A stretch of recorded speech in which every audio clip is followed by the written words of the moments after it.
We almost like think of ourselves as a TV channel. And I think that that's a very good way to think of yourself as a brand nowadays.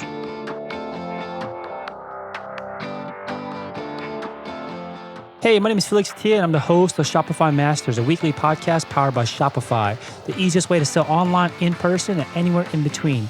Each week, we invite entrepreneurs like you to share what they've learned growing successful e-commerce businesses. In this episode, you'll learn how to find freelancers to build your lead magnets, how to build a 200,000 person email list using free printables, and how to run a 60,000 member Facebook group without losing control. Today, I'm joined by Alexandra Eidens from Big Life Journal. Big Life Journal is the world's first growth mindset journal for kids, tweens, and teens, and was started in 2017 and based out of New York. So you got the idea when you were first expecting your, I think, very first child. Tell us about how that happened. So the idea for Big Life Journal was born in 2016, so 2 years ago. And that's when I was pregnant with our child. My husband is my co-founder, so I'm going to talk about him and I as, doing this together. So we were expecting our first child, and we were kind of sitting down and having conversations about how we want to raise our children and what kind of skills and attitude and mindset we want to instill in them. In our son specifically. And that's the time when we kind of, discovered growth mindset and the importance of mindset and, positive mindset and how important it is to start early. And we were looking for different tools, that would be helpful for parents to help, raise kids with this type of mindset. And at that point, there was nothing available that would be helpful. So we decided, okay, we're going to create something. And that's how it all started. Got it. And did either of you have experience starting businesses in the past? So I was, at that moment, I was working in corporate, and my husband was too. But I was doing a lot of things on the side. I was starting lots of different businesses in different industries, and all of them were failing one after another. But for me, it was just about the experience, and I was kind of trying things and trying to find what I would be interested in doing. So I never took those failures, something personal, and like they never crushed me. It was more about, oh, that's interesting. That didn't work. Let's try something else. That's a great attitude, and I think it's important that you look at it that way, where you don't see your failures as failures. You're actually learning lessons from it. Can you talk a little bit about some of those? Like, what are some of the lessons you learned through the failed, quote unquote, failed business ventures in the past? Well, I was learning all the things. I was learning all about social media, and I was learning about, how to talk to customers, because I was directly contacting cold calling, and it was the worst thing in the world. But I wanted to try this. I wanted to try to cold call and kind of try to, sell what I was selling. And I was learning through that a lot, by talking to customers, and realizing that, the best thing, what you can do is to actually ask the customers what they want first and then go and create it, versus the opposite, what I was doing. I had an idea and I was creating something and then going and looking for customers. So that this time around, when we were doing the Big Life Journal, we did, the right way. We kind of did a lot of research before we made the journal. Got it. And this approach of asking them what they want first, how do you do this? Like, are you just coming to them, calling them up and asking them, what do you want? I'm sure it's like a little more involved in this. Like, can you talk to us about that process of getting that kind of valuable information out of them? So what we did was, so we had an idea for the journal, right? So we kind of had a basic idea of what we would like to include in there and what's going to be the purpose of it. So the first step we did was we talked to the, friends and family, and a lot of all the parents that we knew, we talked to. And my husband's family, there are a lot of teachers in his family. So we talked to them, and they had so much experience working with kids. So they were giving us a lot of feedback. And then we, created a Kickstarter campaign. So the Kickstarter was a very good kind of indication of the, it was a great validation of our idea. Got it. So I think the important thing here, it sounds like you didn't start with like a complete blank canvas. You had an idea for a product, but you wanted to validate it and then kind of smooth out the rough edges and figure out exactly what features, what's important to people. But you didn't start off with like no idea at all and then just going out there and asking questions, right?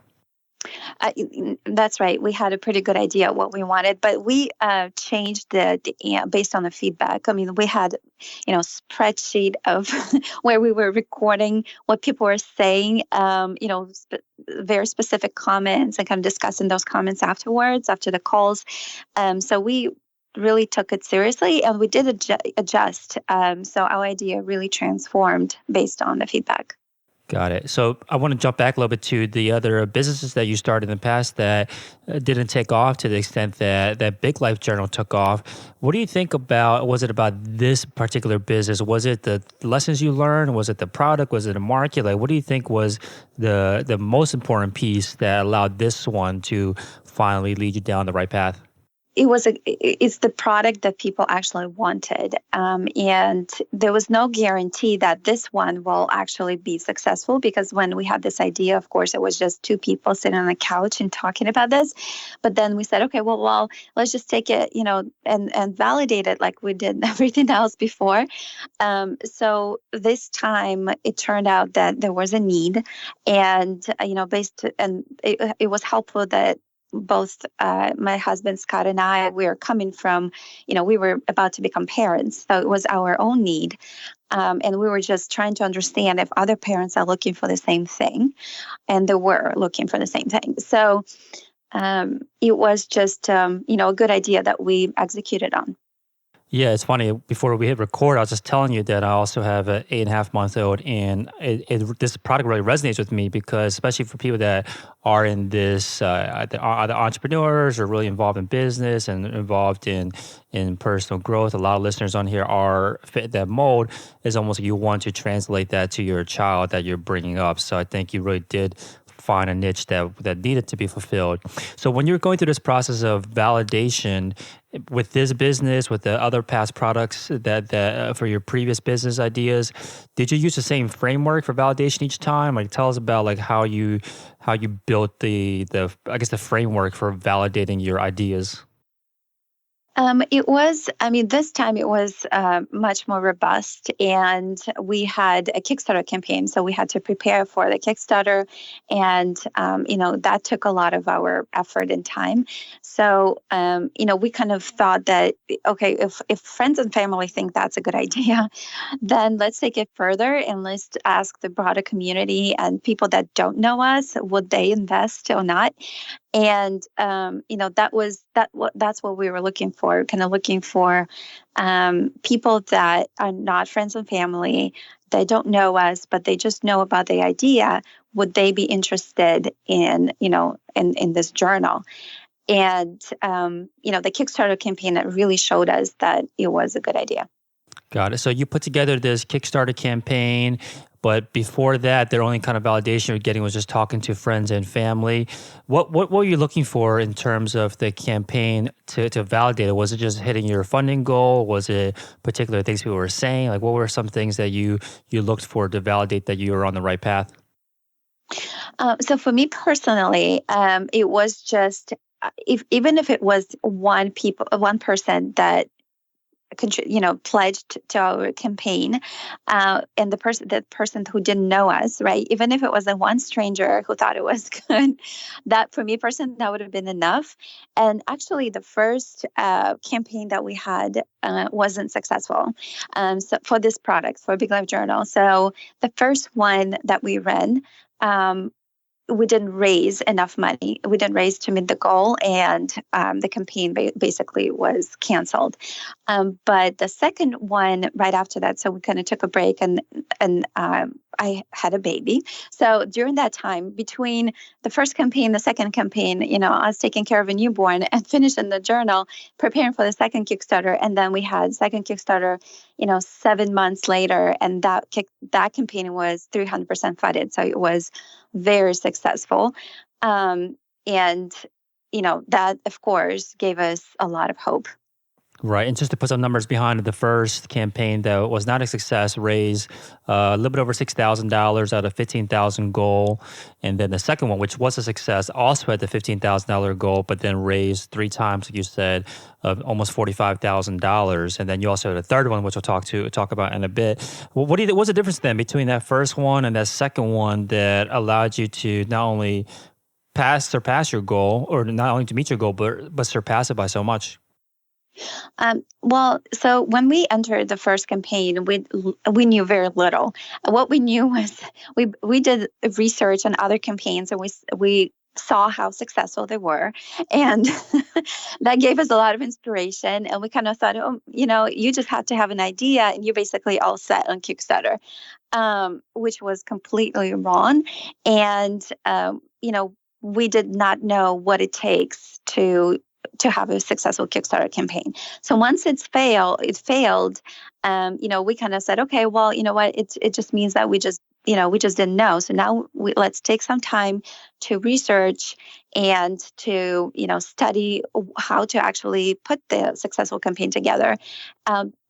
You have to have a good idea. So that's a prerequisite number one, but that's not enough for Kickstarter. You also have to have, people who are interested in your idea, and you have to kind of build a community before you launch. So that's what we did the second time around. We, kind of started building. We took a couple months to build a community around our idea, people who are interested, basically, and got them very excited, and launched the second campaign.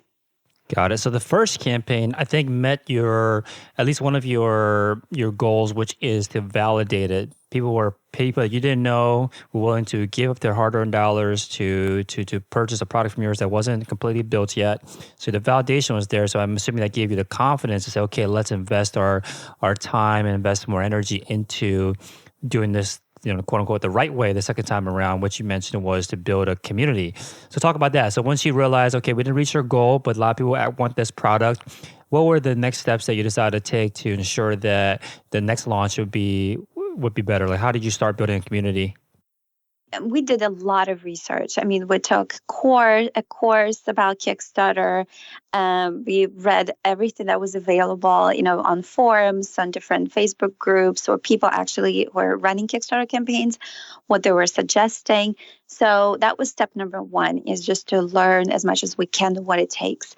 And then basically, I know it's not a secret for anyone, is, the email list is number one asset in anyone's business, and a Kickstarter is not exception. So you got to start building your email list of people who are interested in your product. And you can do it in many different ways. I mean, how we did it was started, creating resources and giving them away for free in exchange of an email address. And those resources were directly related to this product. So we were kind of giving away Parents Guide to a growth mindset. And people who were signing up, they were interested in the topic, enough to download the guide. And then when the campaign launched, we invited them to take a look at it. Okay, got it. And you mentioned that you were doing a lot of research and taking courses. Are there any that off the top of your head that you recommend, either courses or specific websites you recommend listeners go and check out if they want to learn more about crowdfunding or Kickstarter? So that's a good question. There is a Kickstarter. There are several Kickstarter podcasts that I was listening as I was, walking my newborn. I remember, that's all I did actually. I was just consuming so much information. So the podcast about Kickstarter, and there are Kickstarter podcasts that you can look up, and then I recommend to just Google search, and to see any forums. There's a huge gaming community, people who create games and, launch them on Kickstarters, because that's just very popular. And they are very open to kind of recommend different strategies. And even though you might not be creating a game, the strategies are all the same. So you could just borrow, what's out there available. Got it. So you were building this email list, which is the most valuable asset that you were able to create, like you mentioned, by first creating these resources, essentially these lead magnets that you were asking people to opt into the email list to get access to the resource. You said something really important, which was that the resources were directly related to your product. Can you say a little bit more about this? So of course you want to create an email list of people who would be interested in your product, and that's why the resource that you're giving away should be as closely related to that topic as possible, to get quality email lists, right? So quality emails. And for us, our journal was about the growth mindset, about teaching children, how to become positive and resilient and confident. And that's why we created a resource for parents, kind of a guide of introduction to growth mindset, how to do that on one page. And we hired an Upwork freelance person to design it, and then we just give it away. Got it. Now, did you just sit down with you and your husband, just brainstorm content ideas, or is there a way to research to find out specifically what kind of free content to spend your time making? For me, I was coming from my own perspective. So as a parent, the growth mindset as a concept was, 2 years ago, it was quite new. And then not a lot of parents heard about it. So as a parent, you would be interested to learn about it and how to actually can implement it at home. So I was kind of coming from my own perspective, like what would I want to see, as a resource? And then, of course, it needs to be one page because no parent has time to read more than one page. And it has to be very graphic and illustrated well so they can put it on their fridge. And so we were kind of like looking from, a typical parent perspective, like who doesn't have any time, but they just can, like, before they open their fridge, can just glance at it and get, and remind themselves. Got it. And you mentioned that you went to Upwork to hire a designer. Talk a little bit more about this. Like if someone out there wants to follow the same path of creating free content and they don't have a design background, they don't know how to design, but they want to make it look good. What should they be looking for? Like what kind of person, what kind of skills should you be looking for on Upwork or any freelancing site if you want to hire someone to help you create some of these very valuable free content? We work with a lot of Upwork freelancers even today, and we have tried so many people. And my only advice is to try different people because you can give them small tasks. That's what you can do. Like you don't have to give them the entire project to design. You can just give them, just one page or half a page or whatever, just to see their style and how dedicated they are to the work. And we have tried numerous people, and even today we're still, that's our strategy. If we need a new person, we just find 10 people who look, suitable, and then we just give all of them a small task and then I see the result. And nowadays, what do you look for? Like, how do you determine what makes a good freelancer? Well, first of all, for us, it has to if we're talking about design specifically, the design has to be very high quality and what we're looking for. So if it has to be the specific style related to your brand. So let's say in our brand, we use a lot of kind of watercolor illustrations, and then we use hand lettering. So that has to be, that specific style. And then we give them, before you, send a request to a designer, you can provide examples. So if you have a previously designed work, you can just give them, your brand pages or whatever you have, or even your website. If you don't have anything, you can create a mood board, or let's say just put different images together on, PowerPoint slide, and then something that would reflect your vision, and send it to them and see if they can kind of translate that into a design. And of course, they have to be on time, they have to be responsive, and they have to be willing to make changes after the initial draft. Got it. So for someone that's just starting out, you don't have any examples yet, create that mood board. But once you have kind of a collection of designs of other pieces of content you put out there that you do like, give that as the way to give direction to these freelance designers to help them understand what you want right from the get-go. Mm-hmm. Yes. Got it. And but approximately how much can it cost? Like, what's the budget that someone should have in mind if they want to create a one-pager, essentially, design with a freelancer? It really depends. I mean, the beauty of Upwork and the websites like Upwork is that you can connect to designers around the world. You can request specifically if you want to work with a US based designer, you can request that, and you can just look at the US based designers. If you want to look at other countries, you basically look at their hourly rate and kind of have an assessment in your head, how much it would take for them to create your design, or you can simply hire them by hour and, say, okay, well, let's agree it's going to be maximum like 3 hours and just let them work on it. Got it. So are we talking about like hundreds of dollars, thousands? Like what's the For range? one page, it can be anything between $20 and $80. Okay, definitely reasonable then. And you mentioned that these are printable resources. I think a lot of times we think about ebooks and things that are digital that we give away. You're specifically designing things that are to be printed out. How do you have to approach these kind of lead magnets, these kind of resources differently when they are meant to be printed out versus just something that you're reading on the computer or your phone? I think it's the same. I don't know if it's any different, because everything that we do, all the resources that we provide, and we can talk about this a little bit, to our community for free, we still do that. Those are printable resources that parents and teachers have to print. And I feel like in the teacher community, that's definitely a very common thing to do, to share the resources and print and lesson plans, and they share lesson plans among each other. This is a famous website, Teachers Pay Teachers, where they buy lesson plans from each other and print them later.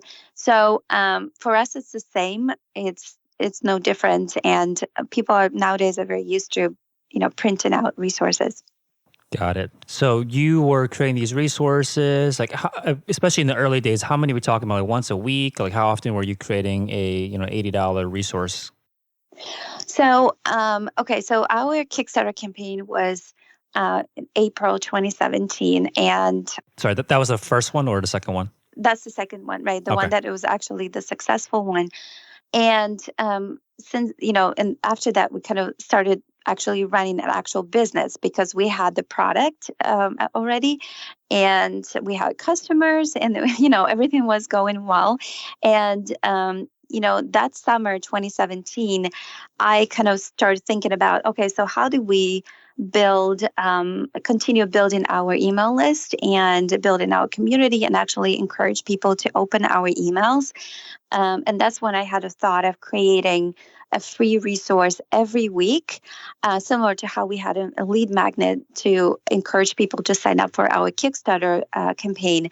We started creating the same kind of style resources weekly.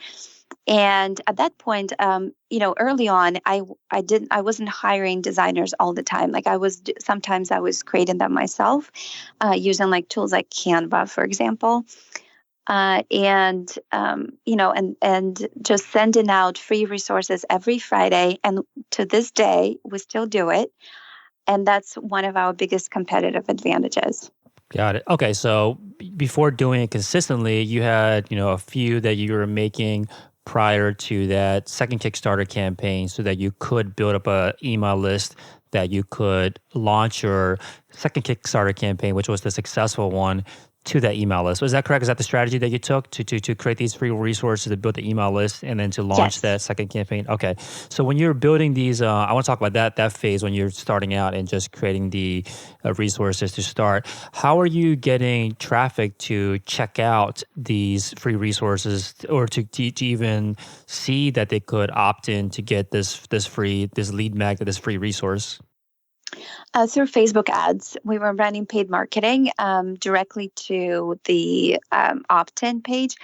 At that moment, I think at that time, I actually was trying something which was called lead campaigns. I don't know if they still have those on Facebook, but when people see that, they don't even have to leave Facebook. They just enter their email address and they get subscribed to your email, and they download the resource directly from Facebook. So we didn't even have to technically have a landing page. So it was all done, on Facebook. So that's what we were doing. We were investing dollars to drive traffic. Yeah, anytime that you can keep a user on Facebook, Facebook will reward you for that, basically by charging you much less for that. So these lead campaigns you were helping you collect these emails. Do you remember how quickly or how large you're able to grow that email list using this strategy prior to the Kickstarter campaign? Yeah, so our email list was 7,000 people before we launched the second campaign. Got it. And would you attribute that most of the about $45,000 in funding came from that email list? Well, I mean, initially, yes. The first days, it's usually your email list. But then we had different strategies that we were using. We were communicating with different bloggers and doing affiliate campaigns. So basically giving them a share of our revenue in exchange of, them sharing on their social media. This time, at this day and age, it doesn't work very well because now, Facebook doesn't welcome promotional posts and doesn't show them organically. So when you start working with affiliates nowadays, it's a completely different result. But back in 2017, it was still the thing. So we could still get a lot of traffic from organic posts posted by our affiliates. And that was probably 30% of the entire funding. And then we had very minor spend on Facebook ads, but it wasn't anything significant. Got it. Do you remember what kind of threshold or metrics you're looking at when you're running these kind of lead campaigns? Like, how do you know if it's going to be profitable or not to, get a lead for 10 cents or $1? Or how do you know if it's even how did you back into those numbers? So I had a spreadsheet. My background is finance, so I have a spreadsheet for everything. Nice. So I had a spreadsheet where I basically, calculated what would be, my preferred cost per lead, so to say, and based on average price of the product. Our product was $20, and how many people we needed to sign up, and the important metric or the important number that you need to know to find out is actually the conversion rate. So let's say you have 7,000 people sign up to your email list, but the question is, how many will actually buy, right? Mm-hmm. How many will actually convert? How many will open your email, right? And then how many out of the open ones will click? So what I was doing is I just was Googling what is the average conversion rate on Kickstarter from newsletter. And there are numbers like, believe it or not, everything is available. And there are numbers like this that are available. So there some people were reporting their numbers. Let's say some people said, okay, well, 10% converted. Another person said, well, 5% converted. And you kind of like read all this different numbers and just to make an assumption. I mean, that you have your worst case scenario, best case scenario, average case scenario, and you kind of like put this all numbers together. And I highly recommend to spend some time to create to make this type of spreadsheet. And if you're not very finance savvy, find a person that could help you because you could spend a lot of money very fast, especially today, and because Facebook actually got even more competitive. So, so do your math before you spend a lot of money. Got it. I think the keys, like you mentioned, is your cost per lead, the lead to purchase conversion rate, and then how much is it, the average order value. And then for Kickstarter, I guess you can look at different rewards that you're putting out there.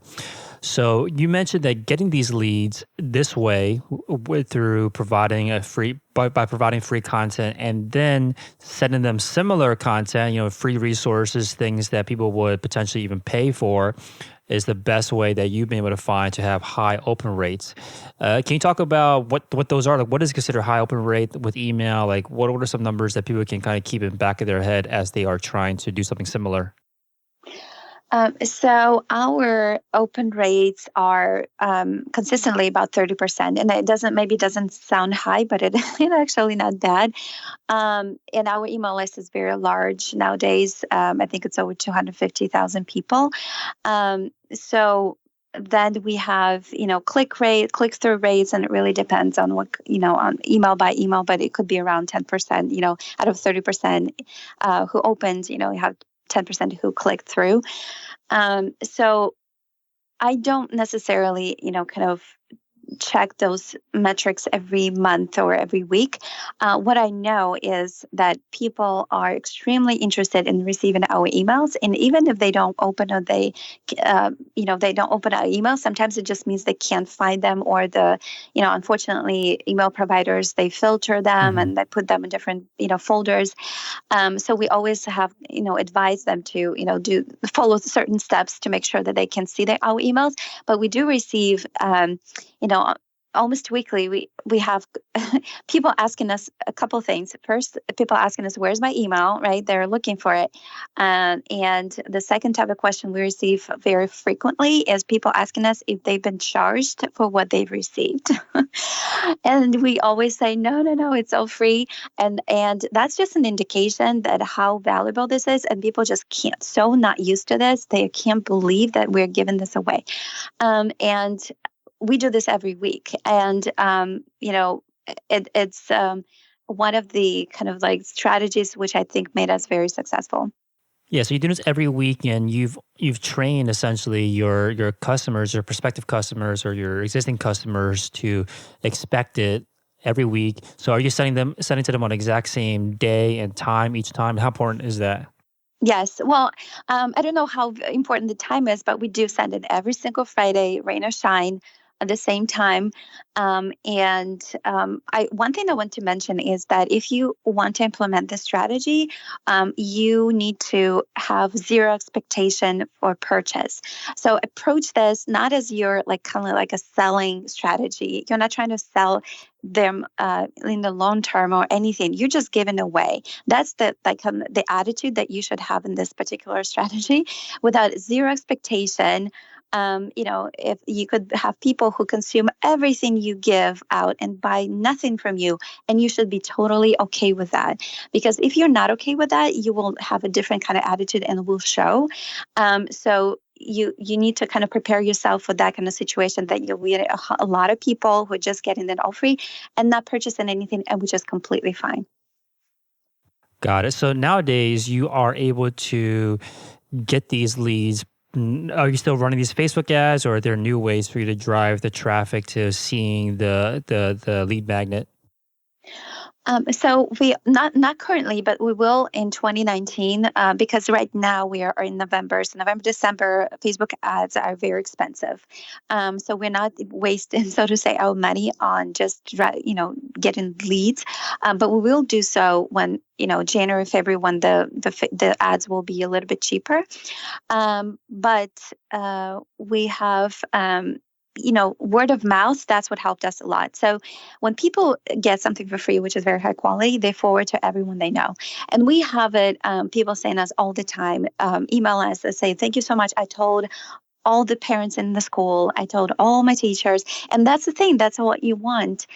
You want the word of mouth and recommendation from other people, because that's the number one kind of trusted source. When you get recommended something, when a friend recommends you something, you listen, right? And that's a completely different situation versus you seeing an ad on Facebook from a company you've never heard of. So the word of mouth is very big with this strategy. Got it. So out of the 200,000 plus subscribers you have, would you be able to break down like what percentage of it is driven through Facebook ads versus what's basically word of mouth and people just forwarding the opt-in page to each other? I have no idea. I don't even know how to detect those numbers. Sure. Got it. So yeah, we'll move on to, I want to talk about your Facebook group because that's also grown. It's grown to 60,000 members and that took 1 year, which is very fast. What led to the growth of this? How did you implement this into your entire marketing process? So Facebook group, yes, it has grown to 60,000 members, and we have a person dedicated to this Facebook group whose entire job is to manage it, and we take it very seriously. We have, specific kind of specific topics that we discuss in this group and nothing else, which means that we sometimes decline the conversation, the questions from our members just because we want to stay very focused. We're not general parenting group. We're very specific. We're about the mindset, the growth mindset. So, and we have Facebook Lives weekly, sometimes more than once a week. We invite experts to speak to our group members and ask questions. We have a guest coach who is a parenting coach who does weekly lives in the group.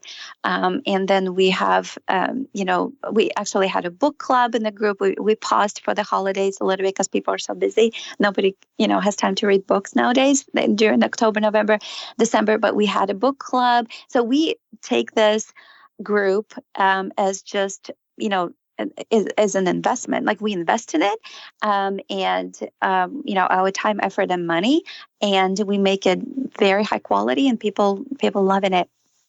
I think that your basically your moderation is important. Where you are, it sounds like you have the setup where you are require each question, each post to be reviewed and approved before it gets posted. Did you always do it this way, or like if you're someone just starting out a Facebook group for the first time, is that a good approach? Or do you recommend just letting everyone just post whatever they want to start? Yes, I highly recommend to make this group a private group, and that's automatically requires people to go through this like screening process of their questions. We have a few admins who screen the questions, and then we have moderators who are professionals. So let's say they are all volunteers, but they would be like parenting coaches or therapists who volunteer to moderate the group, meaning that they want to make sure that everybody's question is answered, and they kind of facilitate positive discussion. And I highly recommend to make sure that your questions are actually on topic, because the variety of questions that we get is very large. Like, on people talking about, kids not being able to fall asleep, or picky eaters, like nothing related to what we are talking, right, about. So you need to make sure if you're creating a group, which is very specific about your specific product or topic, you need to make sure that focus always remains. Got it. And one thing that I've seen in groups is that sometimes in some groups it's very centered around like, the quote unquote the leader, the admin, and their personality. But you said that you have a bunch of different people coming in to contribute. You have experts and coaches and everything. How do you make sure that the branding is cohesive when you have different members of the team hopping in and essentially getting the spotlight in the group? So it is a good question. We do have, our team members that actually, part of Big Life Journal team, doing different lives, or not only even Facebook group, but also on Instagram, which we're all very active on our Instagram as well. So we do have different team members going live on different various times of the week, and doing different, we call them segments. We almost think of ourselves as a TV channel. And I think that that's a very good way to think of yourself as a brand nowadays. If you want to, when you create a content, you almost have to think of yourself that way. So you are a TV channel, you are a production company that you're producing a lot of content. So for you to produce a lot of content usually takes more than one person. And what we did is, for example, we have one team member who does Mindset Mondays. So that's her task. And our community is used to seeing her on Mondays, where she goes live, where she posts in stories on Instagram, talking about one specific kind of tip for parents to develop, to help raise their kids with the right mindset. So we call it Mindset Mondays. We have another team member who comes out on Wednesdays, and her TV program is called Challenge Wednesdays. And again, our community is used to seeing her on Wednesdays, and she does her like little show when she gives the parents one challenge that week. And then we have, every Sunday we actually have consistently behind the scenes where every single team member, we rotate and we show, behind the scenes of our lives, so that community is used to seeing all the team members and kind of getting used to, all the faces. And I feel like today, when you have to create so much content, if you maybe, and you as a person who's running the business, and, you probably don't have that much time to do it all yourself. And if you're lucky to have a team or a couple of people who help you, I encourage you to engage them in that as well.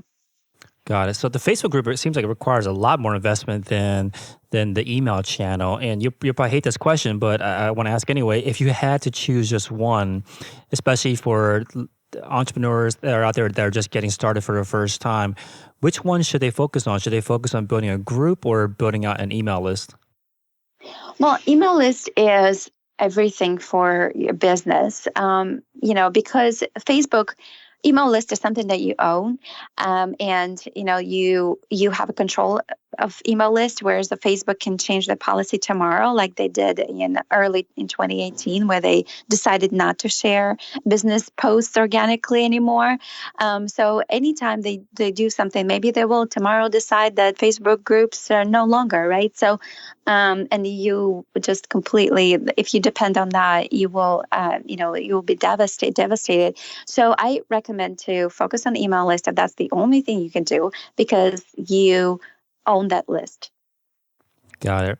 So we talked about the first two Kickstarters, and the third one is the one that's most impressive, which has raised over $200,000, over 5,200 backers for that one. What was the reason for this one to essentially 5 times your past Kickstarter campaign? Like, why was it so much more successful? It was very successful for many reasons. The first reason is because when we created the Journal for Children, that was our first major product. From day one, people are starting asking us for the same thing, but for teens. So I never had an idea of creating a journal for teens. Never thought I would. But there were so many requests and people continuously asking us to create something for older children. So what we did was that, okay, well, we're going to create a sign up page on our website where we can just say for teens, and we can say, the journal for teens is coming, sign up if you're interested. So we didn't run any ads to that page, no lead magnet. It was literally just that, people who come to our website, they see that tab which says for teens, and then they sign up there if they're interested. So that's how we're like building our email list over the course of the year. So, kind of started very early. And then we started, once we had the email list and when we already had a very large community, our Facebook group was already pretty large and the Instagram community was pretty large. We started, kind of a process of getting people excited. So we started sharing the process of creating a journal, asking people for feedback. We had numerous polls where we were asking people to vote on the cover. We were asking people to ask their teens to give us feedback. So it was like a lot of interaction with our community. So people knew that we were working on it. So they were excited and were asking us, when is it coming? And then, of course, when we launched, we were funded in 45 minutes. Wow. So it was it was just unbelievable. And, the entire campaign, we ran 0 Facebook ads, or maybe $100 Facebook ads or something very little. And everything else was just organic. Yeah, once it starts taking off on Kickstarter, they'll just start promoting it more for you because of the traction that you got, especially funding in 45 minutes. Yeah, but I wouldn't count on Kickstarter that much, because even if we were chosen by Kickstarter's Project with Love, and they did put us in a couple of newsletters, but there people who run Kickstarter campaigns think that if they get chosen by Kickstarter, their campaign will be successful. That is not true, because the very first campaign that we failed. We were also chosen by Kickstarter's Project We Love, and we still failed it. So it's not, it gives you a little bit of kind of boost, but actually not that much. Well, it's good to know that Kickstarter at least doesn't only promote you one time. Even if you weren't successful the first time, they're still willing to do it a second time. That's great to hear. So I'm looking at the site, and I'm looking at the different products that you're offering. So the journal we talked about. One thing that's interesting is that you also sell some printable kits. Talk to us about that. Like what are the printable kits, and how are they different than the free printables? They are the same. So basically what we do is we share one printable each week. And then over the course of, a few months, when we collect enough, we just put them together in a kit and put them in our store. So when people sign up to our newsletter, very frequent question that we get is, how can I get a hold of the past printables? And we direct them to our shop.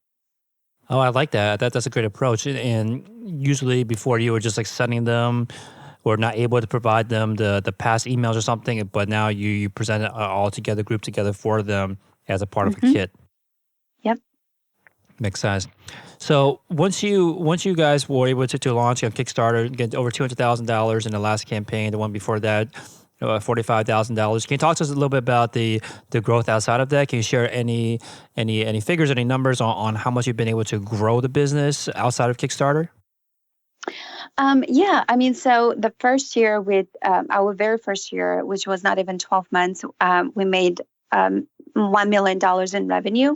And that was last year. And this year, we're going to grow over 300%. That's amazing. What do you think is the reason for that inflection point where you're going from $1 million to now 300% growth from there? Like what do you think is the reason for that kind of growth? So many things. It's just the amount of sheer amount of work that we put in, and then we produced. In 2017 we had one journal, and then we had one printable kit, and one poster, and then in 2018, I don't even know how many products we have now. We have 2 journals, and then we have 6 posters. We have numerous printable kits. Just the amount of products it just drives revenue, and then our focus on providing value and building, like we were saying before, we kind of consider ourselves as a media production company and producing as much content as we can, and growing our social media channels. And, all of this together, that's all, you have to do many different things to grow your business, not just one. Definitely. So when it comes to running the business, can you talk a little bit about the apps or tools that you or your team relies on to help run the business? So we use several different tools. We use Slack. That's a very popular tool. It just allows our team to communicate, to chat. It's basically just a internal chat. And we use Trello. Trello is a project management tool. It's free, and you can use it for different purposes. You can use it as a project management, or you can use it as us. We just store our ideas. Let's say we're searching ideas for printables, because we have to produce one every week. So we definitely need a lot of kind of input and ideas. So we have all team members, kind of taking pictures of postcards and taking pictures and saving things from Pinterest and something they saw on Instagram, and kind of, putting all ideas in Trello. And we have Asana. Asana is a project management tool that we have a calendar, tasks and what people are working on. And we use Canva. Canva is also a very popular tool that's for design, even though we don't necessarily produce our final designs in Canva anymore, because we kind of upgraded from Canva a little bit. But when we sketch the printables, we kind of like have ideas of if it's a poster, like what's supposed to be on this poster, what kind of words, what kind of images. We use Canva. It's very similar, it's convenient. You don't have to install anything on your computer, and all the team members have access to that kind of image right away at the same time, so they can, you can share easily and get feedback from each other. So these are the tools we're using. Awesome. Thank you so much for your time, Alexandra. So biglifejournal.com is a website. Where do you want to see the business grow over the next year? What are some of the things that you guys are focused on as a team? So 2019 is going to be very different from us. We're going to start a podcast, and this is another thing which it's way overdue. Podcast for kids and parents, and we want to make it very good. Like a serious production, especially the podcast for kids, to make it interesting and engaging. And we want to invest more into content creation. So as I mentioned, that we just kind of produce as much as we can today.